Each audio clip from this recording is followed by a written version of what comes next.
आज हम 17 फरवरी के दाहिंदू में देखेंगे हमें आज क्या क्या पढ़ना है। तो चलिए देखते हैं। तो ये हमें करना है अभी। ये इम्पॉर्टेंट है। Deep sea fish conservation must not go adrift. तो ये हमारा इम्पॉर्टेंट है। ये एक इन्वायरमेंट के पर्सपेक्टिव से है इम्पॉर्टेंट। इसमें है the Supreme Court of India has given permission of fisherman. मतलब सुप्रीम कोर्ट जो है उन्होंने परमिशन दिया है फिशरमैन को using fishing gear to fish beyond territorial water. मतलब फिशरमैन को क्या किया, fishing gear beyond territorial water and within the exclusive zone. मतलब ये जो एक्सक्लूसिव इकोनॉमिक जोन बता रहे हैं वो 200 नॉटिकल माइल्स का है तमिलनाडु का, बट ऑब्जर्विंग सर्टेन रिस्ट्रिक्शन।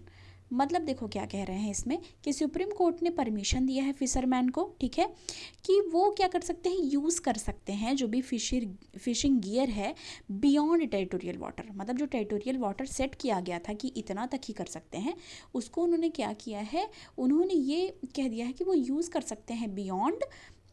यहाँ पे देखो थोड़ा सा, हाँ, बियॉन्ड कितना, 12 नॉटिकल माइल्स तक। और विद इन कितना होना चाहिए, विद इन मतलब कितने के अंदर होना चाहिए, एक्सक्लूसिव इकोनॉमिक जोन जो कि है EEZ 200 नॉटिकल माइल्स उसके अंदर होना चाहिए। और अभी जितना टेरिटोरियल वाटर जितना है उसके बियॉन्ड अगर जाना है तो 12 नॉटिकल माइल्स तक जा सकते हैं। The court interim order of January 14, 2023 against the banning of purse seine fishing by the Tamil Nadu government in the February 2020। तो जो बैन था उसके ऊपर ये जो बताया है सुप्रीम कोर्ट ने, उस चीज़ के ऊपर बताया है, ये याद रखना है। इसमें कंजर्वेशन एंड कन्वेंशन की बात हो रही है। अब इसमें आर्टिकल 56 की बात की जा रही है। Coastal state have sovereign right to that living and non-living resources of exclusive economic zone are used, conserved and managed and subject to over exploitation। मतलब सारी चीज़ों के बारे में यहाँ पे बात हो रही है। The pursuers of Tamil Nadu not that freedom in the common bring ruin to all and the must comply with conservation measure।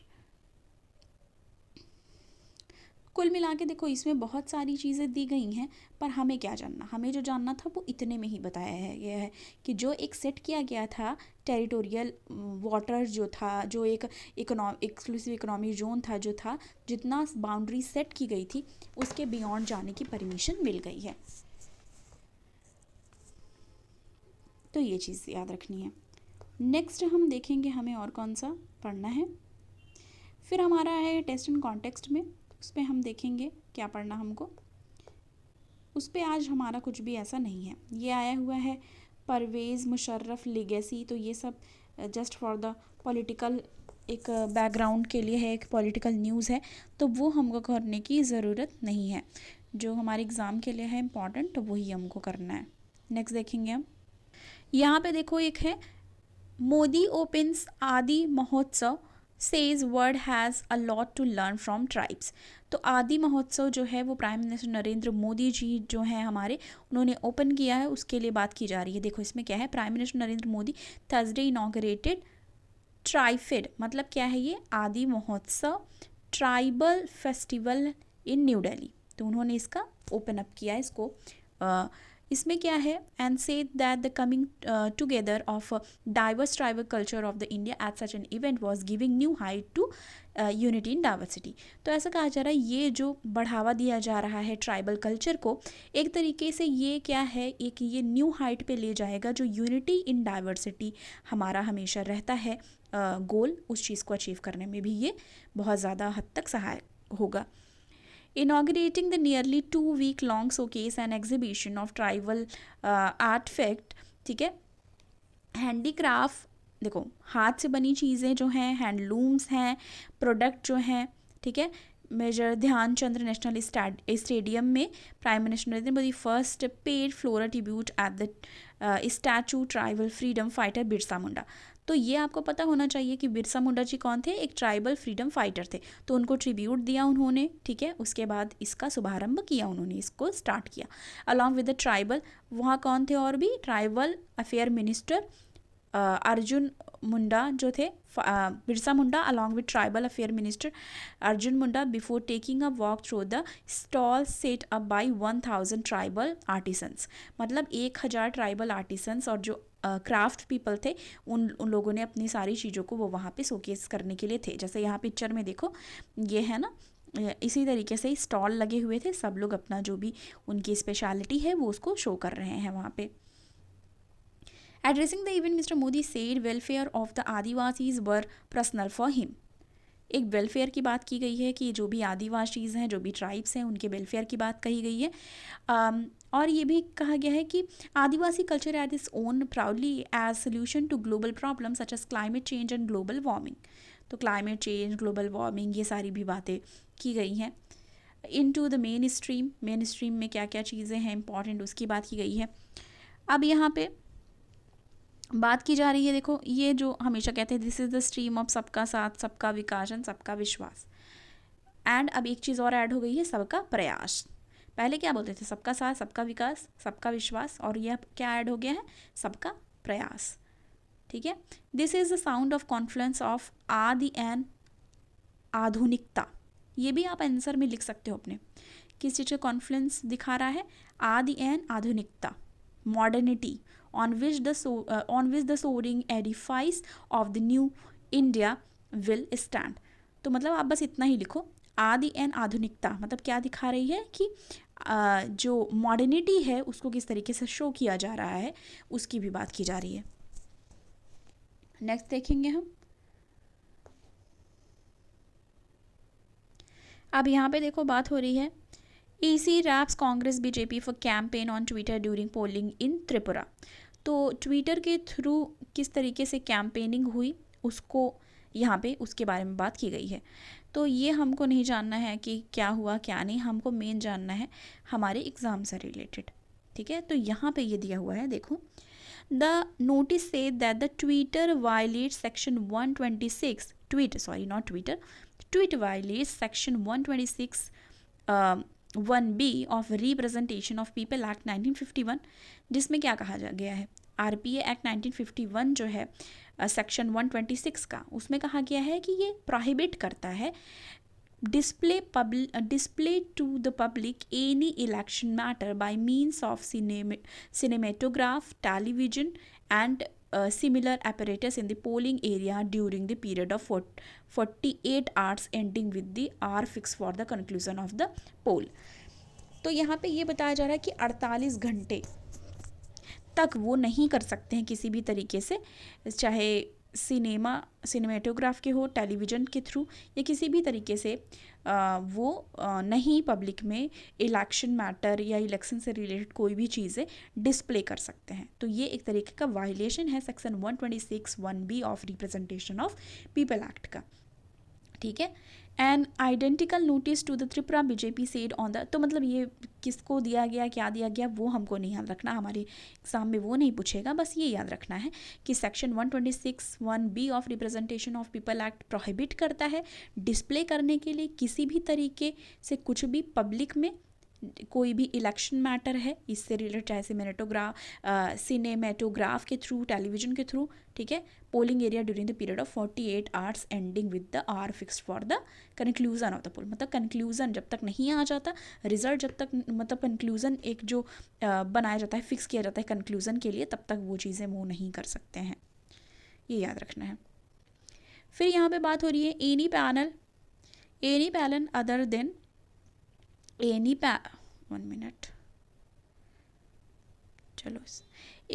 Panel other than joint parliamentary committee की बात यहाँ पे की जा रही है, will be exercise in exoneration says Congress on Adani issue.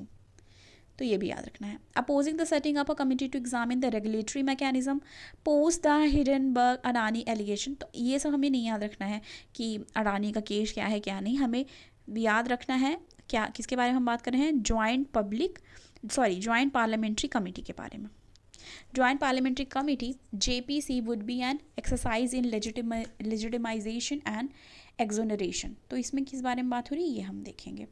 A Supreme Court bench on February 13 while hearing petition on the Adani ये सारी देखो, तो हमें क्या याद रखना है, हमें इसमें बात ये जो जाननी है वो बात जाननी है हमें जो ज्वाइंट पार्लियामेंट्री कमेटी के बारे में, ठीक है।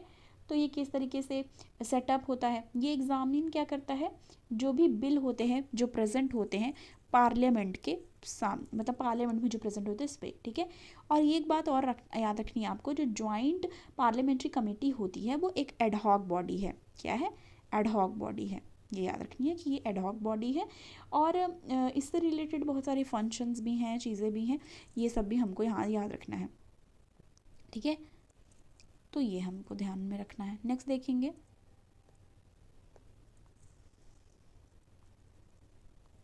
यहाँ पे एक और आया हुआ है ऑर्गन ट्रांसप्लांट से रिलेटेड, यहाँ पे बात की गई है, ये देखेंगे। Now no age bar to register, now no age bar to register for cadaver organ transplant. तो इसमें क्या बात हो रही है, इसमें कहा जा रहा है in a major tweak to the organ donation policy the union health ministry ने ट्यूसडे को बोला है, Tuesday said the clause that people aged beyond 65 could not receive cadaver organ transplant has been removed। मतलब ऐसा कहा गया था कि जब 65 साल का कोई पार कर गया है तो वो ऑर्गन नहीं ट्रांसप्लांट करा सकता, वो चीज़ को हटा दी गई है। अब इसमें क्या कहा गया है, the government has decided to do away with the ceiling. जो सीलिंग एक लिमिट सेट की गई थी, मतलब सीलिंग का मतलब यहाँ पे ये है एक लिमिट जो सेट करना, जो एक 65 ईयर्स जो ये सीलिंग लिमिट सेट की गई थी उसको हटा दी गई है। Now people beyond 65 in need of an organ donation will also be eligible to get one. मतलब अगर जो 65 पार कर गए हैं, 65 एज से ज़्यादा हो गई है उनकी, फिर भी अगर उन्हें ज़रूरत है ऑर्गन ट्रांसप्लांट की तो भी किया जाएगा। ये ऑफिशियल सोर्स जो हेल्थ मिनिस्ट्री की तरफ से मिली है। The government has decided to do away with the clause in the national organ tissue transplant organisation NOTTO guidelines जो थी as it violate right to life. मतलब ये कहा जा रहा है कि ये वायलेट करता है राइट टू लाइफ को, मतलब सबको जीने का अधिकार है। The source added now an individual of any age can register for the organ transplant. मतलब अब ये कहा जाता है कि कहा जा रहा है कि कोई भी इंडिविजुअल है, किसी भी एज का है, वो रजिस्टर कर सकता है ऑर्गन ट्रांसप्लांट के लिए, ठीक है।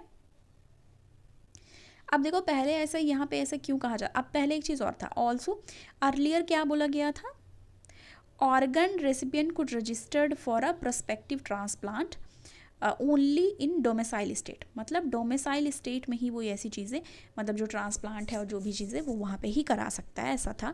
The state such as Gujarat has made it mandatory for registered patient to furnish a domicile certificate to be eligible for the transplant. मतलब ये कहा गया कि डोमिसाइल सर्टिफिकेट होना चाहिए जो भी ट्रांसप्लांट जिससे करवाना है। पहले ये कहाँ मैंडेटरी था, गुजरात में मैंडेटरी था, ठीक है।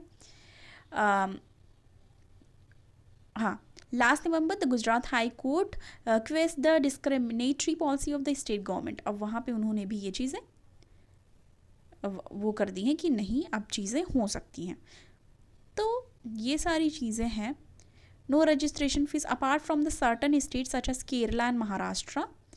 Kerala and Maharashtra have been charging fees ranging 5,000 to 10,000 for registering organ transplant patient. Health Ministry has intimates state to stop charging registration fees. तो क्या कहा है स्टेट को कि वो बंद कर दिए जो चार्ज करती है वो रजिस्ट्रेशन फीस पेशेंट का। Health ministry is charting on one nation one policy. क्या बोल रहे हैं, वन नेशन वन पॉलिसी, कि मतलब एक नेशन है तो वहाँ पे एक ही पॉलिसी यूज़ की जाएगी। ये भी बहुत ही अच्छा है, fair enough. According to health ministry data the number of organ transplant has increase by over 3 times. मतलब जो डेटा है, जो नंबर जितने ट्रांसप्लांट होते हैं वो बढ़ चुके हैं 3 टाइम्स। बस आप इतना ही आंसर में लिख दो कि 3 टाइम्स बढ़ चुके हैं, आपको एग्जैक्ट डेटा याद करके लिखने की ज़रूरत नहीं है। तो ये भी हमारा एक तरीके से इम्पॉर्टेंट है, ठीक है। देखो यहाँ पे एक और आया है, AMASR amendment bill to come up in parliament. अब ये क्या है, इसके बारे में जानो। The government is also set to reintroduce the ancient monument और आर्कोलॉजिकल साइट रिमेन ये हम इससे रिलेटेड डिस्कस हमने किया था ऑलरेडी, ठीक है, हम इसके रिलेटेड पढ़ चुके हैं। इसमें क्या बताया जा रहा है, forthcoming second half of the budget session में ये बताया जाएगा। Union tourism and culture minister D Kishan Reddy ने कहा है कि discussion on the draft AMASR amendment bill was in the final leg मतलब फाइनल उस पर चल रहा है वर्क पे। Legislation is likely to table in the ensuing budget session next month, और नेक्स्ट मंथ ये क्या होता है, टेबल कर सकते हैं, ये आ सकते हैं, ये मतलब प्रपोज किया जा सकता है। The propose legislation allow centre to allow public work based on the recommendation of national monument authority on an application forward by central government department that seeks to carry out construction for the public purpose in the prohibited area. जो prohibited area है वहाँ पे public constructions जो हैं वो सबको लेके भी रिलेटेड इसमें पूरी प्रोसीजर बताया जाएगा कि क्या चीज़ें अलाउ की गई हैं, क्या चीज़ें नहीं। 12 चीताज जो आ रहे हैं उसके बारे में हम तो पहले से ही पढ़ रहे हैं, ठीक है, ये भी है। अब देखो ये इम्पॉर्टेंट है, एक क्या है, leprosy. India account for 52% of the world new leprosy patient says Mandaviya.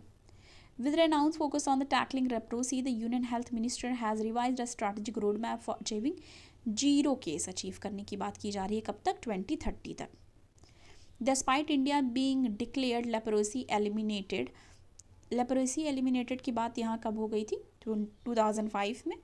The country still account for, अभी फिर भी मतलब भले ही बोल दिया गया था एलिमिनेट हो गई, फिर भी अभी कितना है, 52% of the world new leprosy patient. Union जो हेल्थ मिनिस्टर हैं मनसुख मांडविया, उन्होंने ये जो रिटन है उसको ये national strategic plan and road map for leprosy 2023-27 में ये चीज़ को बताया है। लेप्रोसी क्या है, एक क्रॉनिक बैक्टीरियल इन्फेक्शन है।